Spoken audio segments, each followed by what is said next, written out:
ଭଦ୍ରକ ଜିଲ୍ଲା ଚାନ୍ଦବାଲି ବ୍ଲକ ଧାମରା ଅଞ୍ଚଳର ବାଂଶଡ଼ା ଥାନା ଅଧୀନ ଗୁଆଳ ନିକଟରେ ଘଟିଛି ଏକ ମର୍ମନ୍ତୁଦ ସଡ଼କ ଦୁର୍ଘଟଣା।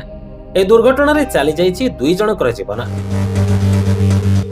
ସୂଚନା ଅନୁସାରେ ଧାମରା ପୋର୍ଟ ରୋଡ ଗୁଆଳଠାରେ ଦୁର୍ଘଟଣାର ଶିକାର ହୋଇ 2 ଯୁବକ ପଡ଼ିଥିଲେ।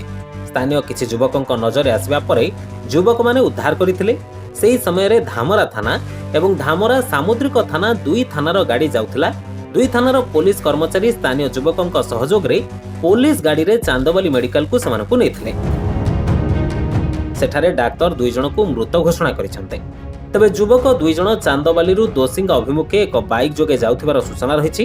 ଜଣେ ମୃତକ ନିରଞ୍ଜନ ଜେନାଙ୍କ ପୁଅ ରାକେଶ ଜେନା ଏବଂ ଅନ୍ୟ ଜଣେ ମଧୁସୂଦନ ଜେନାଙ୍କ ପୁଅ ମାନସ ଜେନା ବୋଲି ଜଣାପଡ଼ିଛି। 2 ଜଣ ଦାଦା ପୁତୁରା ଏବଂ ଉଭୟଙ୍କ ଘର ଦୋସିଙ୍ଗା ପଞ୍ଚାୟତର ପ୍ରଦ୍ୟୁତ ନଗର ବୋଲି ଜଣାପଡ଼ିଛି।